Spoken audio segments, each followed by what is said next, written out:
네, 안녕하세요. 일생남입니다. 짬내서 경비 지도사 합격하기 2020년 법학기론 겉핥기 두 번째 시간입니다.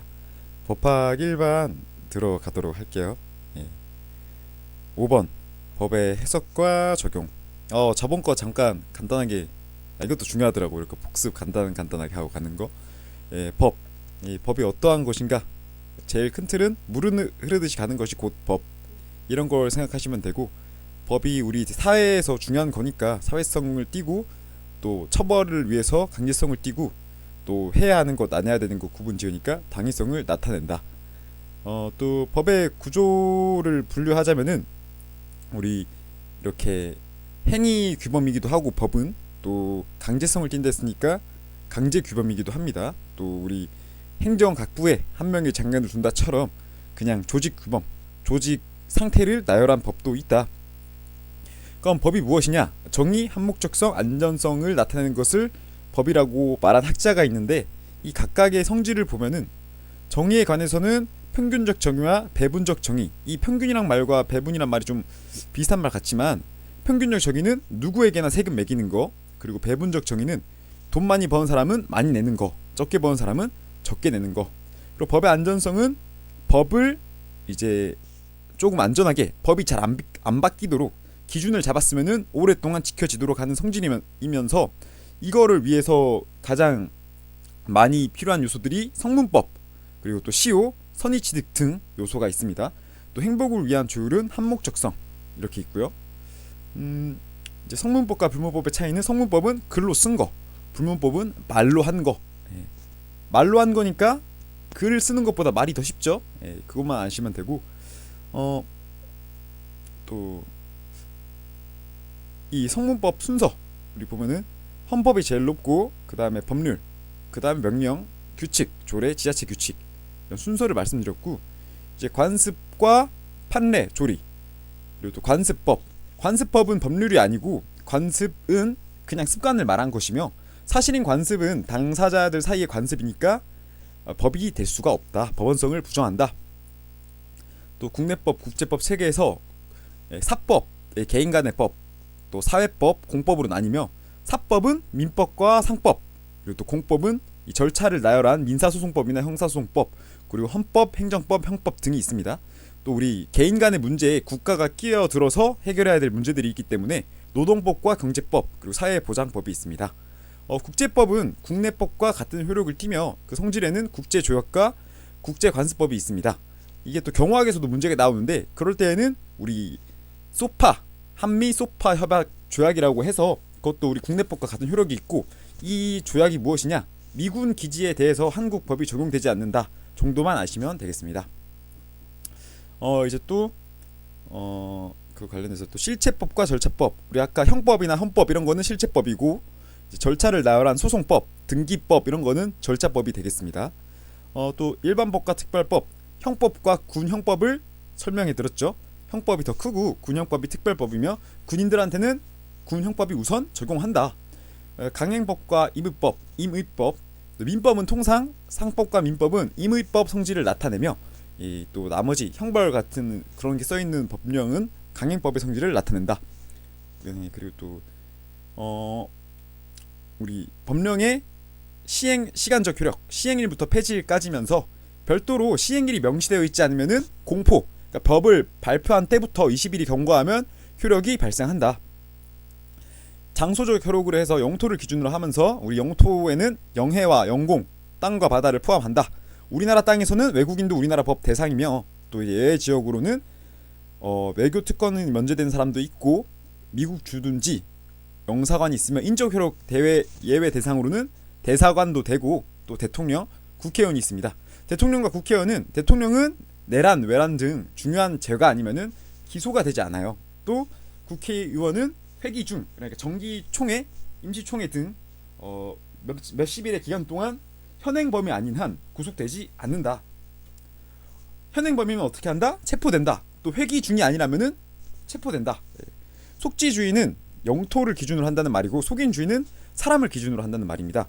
우리나라 사람이 해외에서 사람을 죽였다. 속인주의. 보호주의, 이제 우리나라 사람을 보호하기 위해서 미국 땅에서 독일인이 우리나라 사람을 죽였다. 독일인한테 살인죄를 적용해야 되니까 보호주의, 세기주의, 전 세계 평화를 위해서 미국에서 마약을 판 미국인에게 그 사람이 우리나라로 도망갔다. 그럼 마약 사범으로 잡아야 된다. 세기주의, 이게 세기주의고, 기국주의는 그 나라의 국적을 기준으로 한 것까지가 저번 시간에 배운 거였고요. 예. 법의 해석과 적용, 이번 시간으로 가볼게요.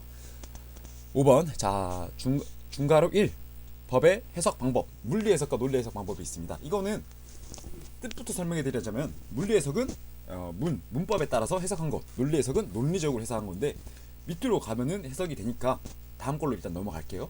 자, 주체에 따른, 법을 해석하는 주체에 따른 해석이 있습니다. 권한을 가진 국가기관에 의한 해석을 유권, 권한을 가졌으니까 유권 해석, 그러니까 국가기관을 말하는 거겠죠. 법학자 일반인에 의한 해석을 뭐라 한다? 법학자 일반이니까 무권, 권리가 없으니까 이 사람들은. 유권 해석 같은 경우는 하는 기관이 세 가지가 있대요. 그리고 삼권 분립이라 해서 입사행으로 기억하시면 되겠죠.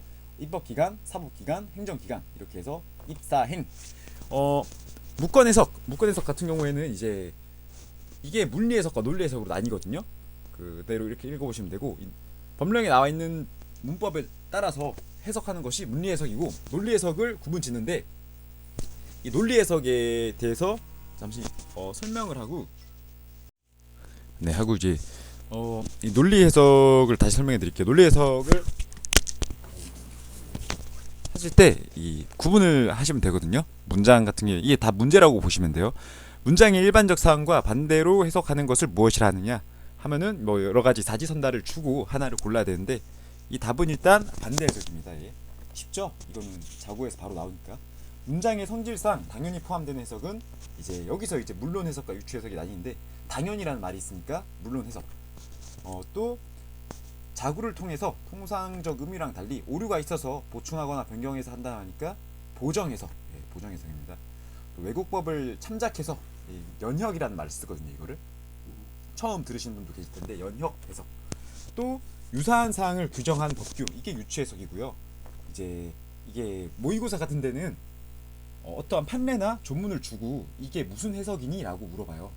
그래서 제가 사례를 하나 크게 얘기해 드리자면은 가장 유명한 건데, 소, 돼지, 양은 도살장에서만 도살할 수 있다라는 법령이 있었어요.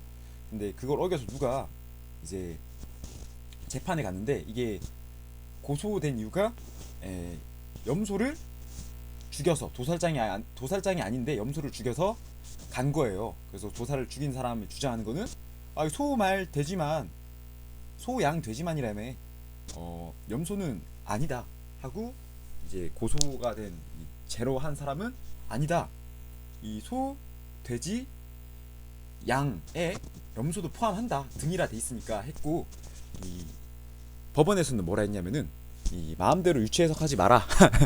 소, 돼지, 양에 염소는 포함되지 않는다 라고 했죠. 그래서 마음대로 한 것은, 그러니까 문제가 이것도 하는데, 소, 돼지, 양이 도살하면 안 된다 해서 도살자 아닌 곳에서 염소를 도살한 것도 위법이다라고 한 것은 유추 해석을 적용한 것이다 라면은 이게 맞는 문제가 되겠죠. 예. 문장의 의미보다 더 넓게 한 것을 확대 해석, 더 좁게 한 것을 축소 해석이라고 합니다. 법의 적용, 이것 좀 알려드릴게요. 이 사실의 확정이란 말은 말 그대로 법에 있는 우리 서로 주장하는 한 가지 일 가지고 서로 주장하는 게 두 가지니까 이게 법원 가는 거잖아요. 그죠? 그래서 거기서 가치 있는 사실만 두 가지 의견 중에서 하나로 확정을 해야 되니까 그 사실만을 말하는 거며, 이게 맞는지는 모르겠는데 이해하기 쉬우시려면은 부부가 있는데 예로 하나 설명해 드렸는데, 부부가 있는데 썸녀가 있는 거예요. 남편한테. 그러면 이제 보통은 이 남편의 잘못이다라고 하는데, 여기서 두 가지 길이 나뉜단 말이에요. 어떻게? 내연녀가 있다 하더라도 와이프가 남편을 더 좋아하거나, 아니면 뭐 신개념 부부라든지, 그래서 뭐 금술이 더 좋을 수가 있죠. 요즘 같은 트렌드는 너 바람 폈네? 아이고 좋다, 나 내 자유시간이 더 생겼네, 너랑 안 싸우고 부부관계는 유지할래.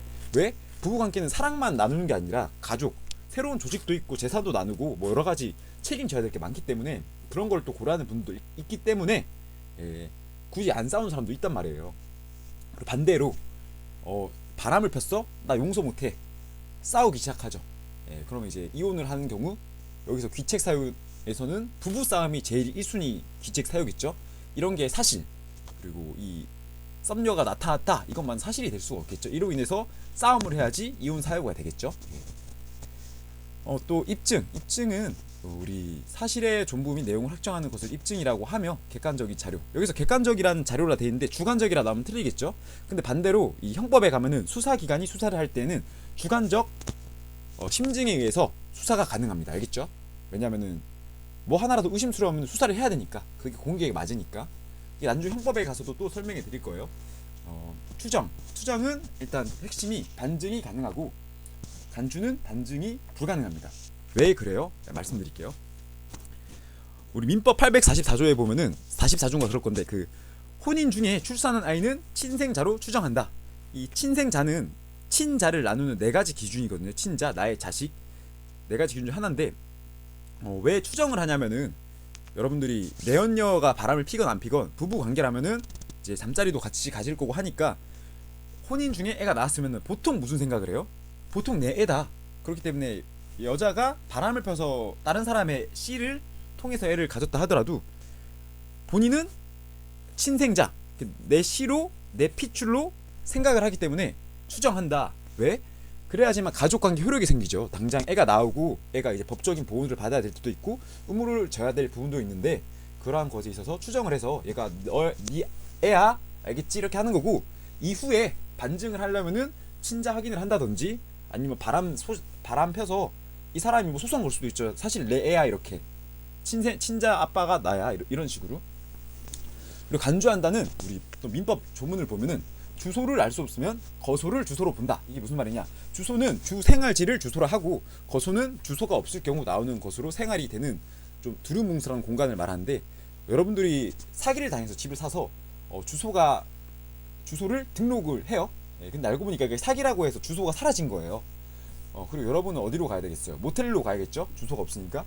여러분들 법적으로 주소가 있나요? 지금 사기당해서 주소가 없는데? 없죠. 그럴 때는 이 모텔, 이 거소를 주소로 본다. 뭐 이게 행정적으로 이 모텔 실제 집 주소가 주소지로 등록되는 건 아니고 그냥 그렇게 본다. 이 정도만 아시면 돼요. 그래서 이제 그냥 공익을 위해서, 편의를 위해서 이렇게 사실을, 효과를 부여해서 반박할 수 없는 사실을 만드는 게 간주라 하고, 또 법조문 판례의 마지막에는 어떠어떠한 것으로 본다, 이렇게 주소로 본다, 이렇게 끝나는 것을 간주라고 합니다. 이게 나중에 실종으로 가면은 실종 기간이 3년인가 그러면은 사망으로 본다 뭐 이렇게 가거든요. 그것도 이제 사망한 거니까, 왜냐면 사람이 죽었는지 살았는지 추정을 하면 안 되잖아요. 확신을 지어야지 재산, 그 사람의 사유 재산을 마음대로 할 수 있으니까. 6. 권리와 의무. 권리, 이것도 좀 애매한 게 많거든요. 근데 설명을 확 하고 나면은 여러분들이 확 이해해서 쉬울 거예요. 알겠죠? 이 보면 벌써부터 어려운 단어들 나오죠. 권리는 권익을 법에, 보통 권리를 채권, 소유권만 기억하세요. 권익을 향유하도록 법에 의하여 주어지는 힘이고, 소유권, 채권, 민법의 가장 큰 두 가지죠. 소유권, 채권이고, 권리 능력은 이 권리를 가질 수 있는 능력, 그러니까 의무를 부담할 수 있는 자격, 이런 거고, 이게 나중에 형법 가면은 증거와 증거 능력이라는 게 있습니다. 사례를 들어드리면은, 살해 현장에 피 묻은 칼이 있고 아무런 관계가 없는 돌멩이 하나가 있어요. 피도 안 묻어 있고. 그럼 이거를 두 개 다 현장에 있었으니까 증거로 가야 되냐라는 말이 있을 때, 돌멩이는 아무런 연관이 없잖아요, 살인이랑. 그래서 증거 능력이 결여되는 것이기 때문에 증거가 안 돼요. 알겠죠? 근데 피 묻은 칼은 증거 능력을 가지고 있어요. 왜냐? 피가 묻어 있으니까. 그렇기 때문에 증거 능력을 가진 증거, 이러한 관계로 아시면 되겠죠? 그리고 또 이제 권한, 권능, 권한 해서, 권한은 우리 공무원이 뭐 할 수 있는 일도 정해져 있고, 위에 갈수록 상급자일수록 권한이 많다 뭐 이런 말도 있죠. 단적인 예로 또 이게 대리인에서 권한이 가장 많이 나오는데, 여러분들을 회사를 위해서 일을 한다면은 회사가 여러분들한테 일을 맡겼죠. 회사의 이름으로 일을 하라고. 그래서 여러분들은 회사에 일을 할 수 있는 권한을 가진 회사의 대리인이 되는 거예요. 알겠죠? 자격을 가지고 있다, 이렇게 알면 되고, 권능은 권리에서 파생되는 힘이고, 이제 권원은 더 법에서 어떠한 법률 행위를 하는 것을 허락하는 힘, 뭐 이런 건데, 느낌을 설명해 드리자면은, 왜냐면 여러분들 또 용어 이런 거 외우면 안 되니까 느낌을 알아야 되거든요. 권능과 권원. 능은 권리에서 파생되는 힘 능자잖아요, 그죠? 힘, 권리에서 가지는 힘. 그러니까 소유권을 가지고 있으면은 당연히 사용권, 처분권, 수익권을 가지고 있어요. 제가 캔커피를 가지고 있다 치면은 캔커피를 어떻게 사용할 것인가, 또 캔커피를 팔 수도 있고 버릴 수도 있고 불태울 수도 있고 처분권을 가지고 있겠죠. 그리고 이거를 사람들한테 팔면은 수익이 날 수도 있어요, 그죠? 그 수익권이 있고, 이게 또 소유권 말고도 채권에 있어서도 권능을 가질 수 있는 권리가 있어요.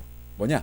권능이 뭐냐? 채권에 있어서 여러분들이 돈을 빌려줬으면은 이제 채권자죠. 그리고 또 돈을 빌림 받은 사람, 그러니까 내가 돈을 빌린 사람이고 돈을 빌려준 사람이 있으면 빌려준 사람이 채권자, 빌린 사람은 채무자잖아요. 그럼 채무자가 돈을 안 갚아요. 어떻게 할 건가요? 채권자로서는 이걸 추심할 수 있잖아요, 그죠? 그러니까 내가 채권을 가지고 있음으로써, 채권자니까 채권을 가지고 있으니까 권리에서 파생되는 힘, 즉 추심을 가질 수 있다. 추심권을 가질 수 있다. 알겠죠? 그럼 권한은 뭐예요? 예, 그 물건, 그러니까 그 물건에서 가지고 있는 거라고 생각하면 쉽거든요. 법에서 인정한 힘이라고 하는데 물건이 가지고 있는 것이라고 생각하면 어떤 느낌이냐면은 땅을 가지고 있으면은 이 지상권이 땅에다 농작물을 기를 수 있는 권리거든요. 그렇기 때문에 뭐 지상권, 땅이 있으니까, 그죠? 또 땅이 있으니까 전세권, 땅을 전세 지을 수 있으니까, 그죠? 또 반대로 이 캔커피의 전세권이 되나요? 안 되죠. 예. 또 땅을 가지고 있음으로써 땅도 소유하고 있으면은 사용권이 있을 수 있죠. 땅이니까. 예. 어떤 느낌인지 알겠죠, 이제? 그리고 또 지역권이 무엇이냐? 땅에다가 일을 시키는 거예요. 가령 여러분들이 도로 위에다가 사람들이 지나가는 통과란 말이에요. 거기는 이제 사람들이 통행을 할 수 있는 힘이 있잖아요, 힘. 여러분들이 도로 중앙에 땅을 가지고 있으면 그 지역권, 땅에다가 힘을 사람들이 왔다 갔다 할 수 있는 그 힘을 주는 걸 지역권, 이렇게 땅에다 힘을 주는 걸 지역권이라고 한다라고 기억하시면 돼요.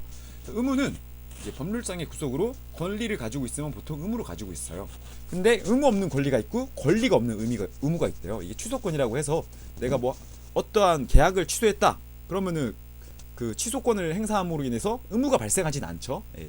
그리고 또 등기권이라고 해서 여러분들이 소유권을 가지고 있으면은 등기를 해야지 그 소유권이 인정이 돼요. 알겠죠? 뭐 권리가 있는 건 아니죠. 왜냐면 소유권이라는 권리가 따로 있으니까 등기권은 등기를 해야 되는 권리일 뿐이에요. 예.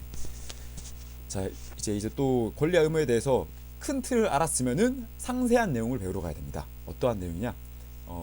소가로 1번 권리. 이 권리는 주체가 있대요. 주체가 자연인과 법인으로 나뉩니다. 자연인과 법인. 경비업법은 법인만 할 수 있다. 예. 하고요. 경비업은 법인으로 한다. 예. 이거 기억을 하셔야겠죠. 경비업법 조문이니까. 자연인은 출생시부터 사망시를 통솔로 합니다. 그러면 이제 문제가 되는 게 아이가 나오는 시간이 다를 수도 있고 아이가 배를 가르고 나오는 경우도 있죠. 조기 출산으로. 그럴 때는 이제 사람이 되는 시기가 다르니까 문제가 되겠죠. 그래서 통상 얻은 때를 기준으로 하면은 산모가 진통을 일으킨 때를 기준으로 합니다. 알겠죠? 무통 출산은 어떻게 해요? 예, 그런 거는 생각하지 마시고 진통설. 예. 근데 또 문제가 되는 게 있어요. 이제 그 태아의 권리가 자연인은 아니지만 태아도 권리를 가지는 데가 있거든요. 그게 무엇이냐? 가장 큰 예로 뱃속에 있는 아이에게 내 재산을 주겠다. 유증권도 되고 상속권, 상속을 받을 권리가 있겠죠. 유산을 받을 권리와 상속권, 뭐 이런 것도 말이 되죠. 왜냐면은 남편이 잘 봐요. 부부인데 애를 가졌어요. 애를 가졌는데 남편이 죽어버린 거예요. 그러면은 재산이 애한테도 가야 되고 와이프한테도 가야 되는 거예요. 알겠죠? 그래서 유증권과 상속권 뭐 이런 게 있고요. 또 행복추구권도 있긴 한데 이게 또 말이 많은 거라서. 왜 이게 말이 많냐? 이거는 작년에 이 기본 헌법상의 기본 권이기 때문에 이건 잘 논하지 않는 거거든요. 작년에 여성분들이 자신들의 행복추구권을 위해서 낙태가 가능해야 한다라는 것으로 이제 헌재를 갖고 헌재에서는 이게 통과가 됐어요. 그래서 이제 시기를 정해야겠죠. 태아의 행복추구권을 언제부터 인정해 줄 것인가, 이게 문제가 됐었고 이 기사가 있었는데 이걸 뭐가 맞니 논하는 게 아니라 그냥 이런 게 있으면은 여러분들이 기억이 잘 남을까봐 말씀드린 거니까 정치적인 그러한 문제를 삼지 말아주세요. 예. 하고 이제 권리를 이제 분류를 해야 돼요. 내용에 따른 분류와 작용에 따른 분류인데 이게 내용에 따른 분류는 감이 확 안 와요. 근데 작용에 따른 분류는 확 감이 오고요. 네 가지니까 사지선다해서 하나씩 바꾸는 문제 내기 딱 좋겠죠. 그래서 이거를 일단 두 문자로 외우세요. 머리 두 자를 써서 앞 글자만 딴 건데 신인 제사와 항구지형, 저는 이렇게 외웁니다. 신인제사도 항구지형. 아직까지도 머리에 남아있는데 하나씩 설명해 드리자면은, 신분권은 이 가족권을 토대로, 가족이면 신분을 가지고 있잖아요. 가족 내에서 그러한 신분을 가진 것을 신분권. 인격권은 우리 생명권, 뭐 아니면 정조를 시키고 싶다, 이러한 개념이에요. 사람으로서 가질 수 있는 권리. 또 재산권은 우리 뭐 소유권, 물권, 채권도 될 수도 있고, 무채재산권이라고 해서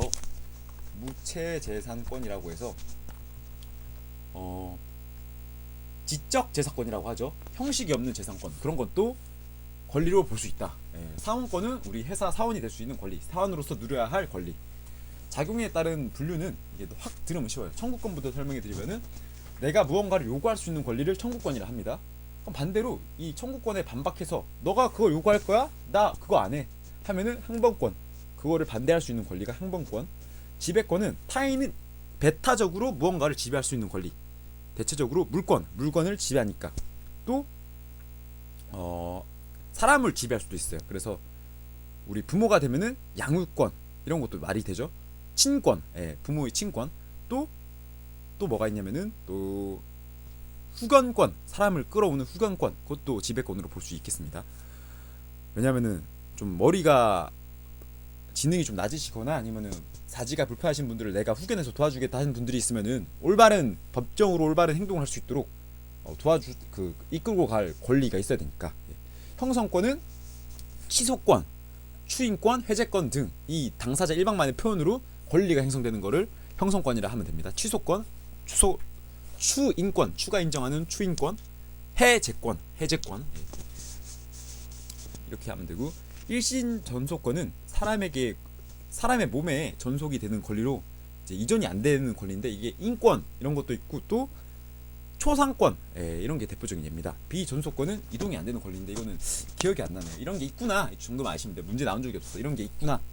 이동이 안 되는 권리도 있고, 사람의 몸에만 붙어 있는 권리도 있구나, 이렇게 마시면 되고, 권리의 행사와 제한까지 해서 하면은 민법에 나와 있는 건데, 권리의 행사와 의무의 이행은 신의에 조차 성실히 하여야 한다.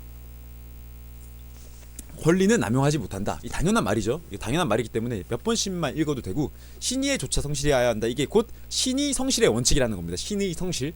자, 신의 성실 머리에 외워두시고, 신의 성실은 세 가지를 지켜야 됩니다.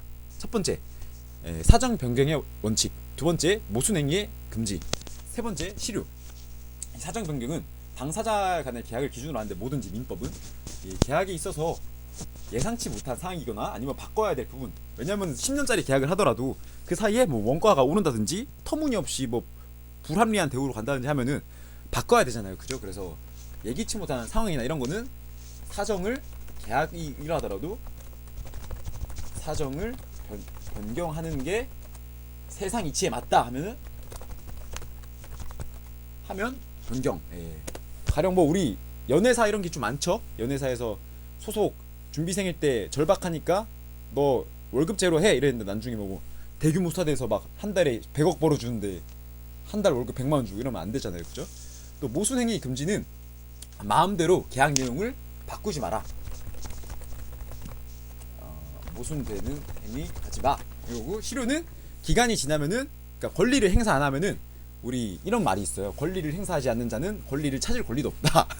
뭐 이런 말이니까 그런 건데, 권리를 일정 기간 행사하지 않으면은 없던 거, 그 권리는 없는 걸로 한다. 이렇게 하면은 신의 성질 3대 원칙을 다 배우신 거예요. 4, 5, 7 이렇게 외우시면 되고, 이게 나중에 민법 파트로 가면은 근대 민법의 원칙과 현대 민법의 원칙이 문제로 나와요. 이것도 쉽거든요. 한번 말씀드릴게요.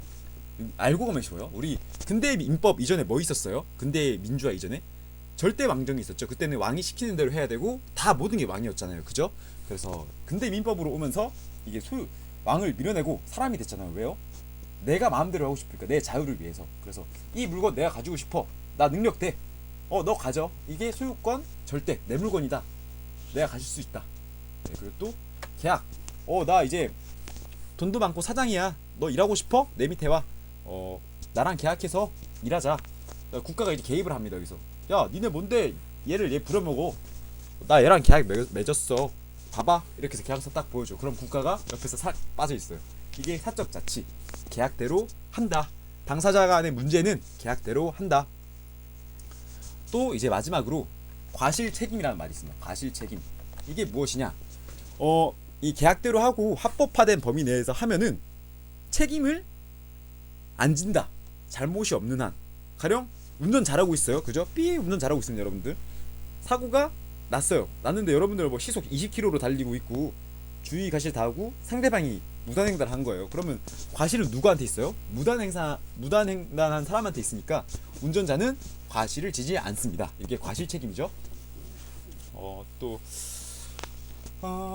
소유권, 근데 이게 현대로 오면서 많이 바뀌었어요. 왜? 소유권 절대로 하다 보니까 잘 봐요. 아까 우리 그 위에서 설명했죠.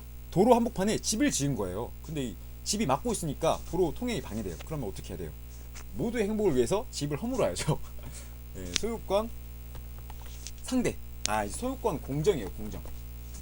공정으로 바뀌었고 이 사적 자치도 또 바뀌었어요. 이게 어떻게 바뀌었냐면 이게 공정이고 소유권도 공정. 소유권이 공정인데 제가 헷갈렸네요.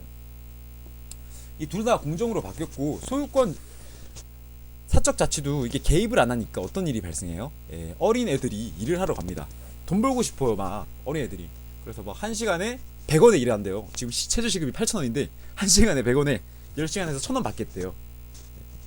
근데 나라가 개입을 합니다, 여기서. 이거 너무한 거 아니니? 근데 또 옛날 같으면 사람들이 각서 썼어, 봐봐. 그래서 옛날에 어린애들이 많이 죽었잖아요, 공장에서. 그죠? 근데 이제 그런 거 사라지고 나라가 개입을 해서 최저 기준을 맞춰라, 뭐 근로기준법 생겼잖아요. 그죠? 그게 사적 자치. 같은 사적 자치이지만 좀 공정하게, 공공에 맞게. 이거 죄송합니다. 이거 소유권 공공 독립이고 이 사적 자치는 공정하게 이루어져야 된다. 이 상대방의 입장도 고려해줘야 된다. 양 당사자 간의 모두의 입장을 공정히 사적 자치 계약을 해라. 소유권은 공공 복리에 맞게. 그리고 또 과실 책임이 무과실 책임으로 바뀌었어요. 이게 무슨 말이냐? 어떤 예가 있냐면은 여러분들이 그 피치 못한 사정으로 피해가 발생한 거예요. 이게 공작물에 의해서 발생할 수 있는데 어떤 예냐면은 여러분들이 길 한복판, 여러분들 땅에 안전 건축 기준을 다 지켜서 뭐 동상을 하나 세워놨다고 생각을 해봐요. 동상. 근데 엄청나게 강한 바람이 부는 거예요. 안전 기준 다 지켰어요, 분명히. 안전 기준을 다 지켰는데 바람이 엄청 갑자기 진짜 예기치 못한 바람이 불고 막 지진이 일어나서 동상이 픽 쓰러진 거예요. 때마침 지나가던 사람이 있었어요. 지나간 사람이 탁 맞고 죽어버렸어요. 그죠? 그러면 이게 어떻게 해야 돼요? 사람이 죽었는데 피해를 누군가 책임을 져야 되잖아요. 그죠? 뭐 죄를 짓는다는 게 아니라 다만 뭐 100만 원의 보상이라도 해야 된다 하면은 그 과실을 책임져야 된다. 나는 안전한 합법화된 기준에서 모든 걸 지켰기 때문에 과실이 없다라고 할 수 있지만 과실이 없는 거 맞다. 하지만 발생한 상황에 피해가 있다. 이걸 너가 책임져라. 이게 무과실 책임입니다. 알겠죠? 뭐 이런 게 요새 환경오염으로 관련된 게 많죠. 안전 기준 다 지켰던, 옛날에 20년 전에는 안전 기준 지켜서 다 만들었는데 알고 보니까 막 미세먼지를 잔뜩 만드는 기계가 있더라. 환경오염 너 책임져, 부담해. 이러면 기업이 져야죠. 이렇게 있고, 또 중괄호 4번 권리의 의무와 주체 객체 하면은 뭐예요? 이거 아까 배웠죠? 자연인과 법인 이렇게 나옵니다. 권리 능력은 아까 말했죠. 권리를 가지고 의무를 가지고 행사할 수 있는 능력. 의사 능력은 올바른 상식적인 의사, 법률 행사에 관하여 책임을 지거나 뭐 이런 거에 대해서 생각을 할 수 있는 능력.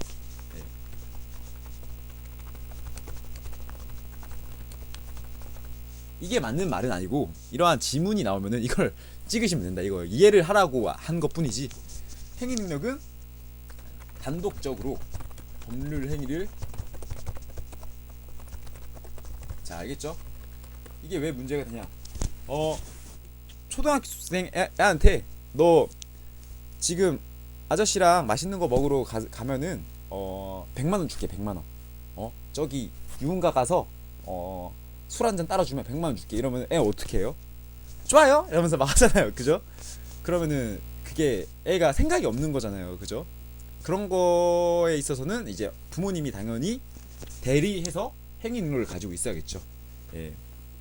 반대로 뭐 어린애가 티셔츠 하나 입고 있는데 너 이 티셔츠 아저씨한테 팔면 10만 원 줄게. 이러면은 좋아요? 이러면서 막 팔잖아요. 그죠? 근데 알고 보니까 그 옷이 1,000만원짜리였던 거예요. 예. 근데 이거 구분할 수 없으니까 얘가 이상한가요? 이제 그런 사람이 있어서는 행위 능력이 모자라는 경우에는 이거 보완해주는 사람이 있어야 되고, 통상 이 기준은 우리 미성년자 알죠? 그런 사람들은 행위 능력이 좀 모자랍니다. 없다고 생각해요. 알겠죠? 또 행위 능력이 없는 사람으로 지금 다 설명해드리고 가야겠다. 행위 능력이 없는 사람으로 만취자, 장애인, 미성년자 이렇게 해서 행위 능력이 없어요. 이 3명 기억하세요. 만취자, 미성년자, 장애인 이렇게 3명 없거나 감소된 것으로 봐요. 예. 따로 쓰시면 좋겠죠. 예. 또 객체, 객체는 행위, 명예 등 인간의 정신을 포함한다. 알겠죠? 우리 지적재산권 기억하시면 돼요. 이제 부동산은 토지와 그 정착물이라고 해서 그 땅을 가지고 있으면은 농작물을 길러도 되잖아요. 농작물이 땅에 붙어 있으면은 부동산. 근데 그 농작물을 잘라서 쌓아두고 이동이 가능해진다. 그럼 동산이에요. 알겠죠? 동산의 정의는 부동산 외에는 다 동산 이렇게 보시면 돼요. 자, 원시취득과 승계취득 설명해 드릴게요. 원시취득은 최초로 취득한 것으로 권리를 가지는 건데, 이 권리를 가질 수 있는 원시취득의 종류로는 처음 만드는 거, 건축물 처음 만들면 여러분 거죠. 또 무주물을, 주인이 없는 물건을 가진다거나, 또 유실물을 가지고 일정 기간 지나면 주인이 포기한 걸로 알고, 아까 말했잖아요. 권리를 찾지 않으면 실효가 되면은 없는 것. 그렇기 때문에 주인이 없으니까 무주물 내 거고, 유실물도 일정 기간 지나서 못 찾으면은 주인이 찾고 싶어도 못 찾으니까 내 걸로 본다. 네. 그것도 선의취득, 뭐 좋은 마음으로 아니면 일부 조건을 맞춘 그러한 거를 선의취득. 나중에 민법에 또 나오는 말이니까 원시취득으로 보고, 승계취득은 남한테서 얻은 거 내가. 매매, 교환, 증여, 또 상속, 합병 이렇게 있습니다. 승계취득. 이렇게만 알면 되겠죠. 하고 이 정도 했으면은 이 법학 일반 파트를 겉핥기식으로 끝났고, 문제를 품에 있어서 막히는 부분이 있더라도 금방금방 풀이보시면 이해될 거라 생각하거든요. 다음 시간에는 2강 헌법 파트로 돌아오도록 하겠습니다. 고생하셨습니다.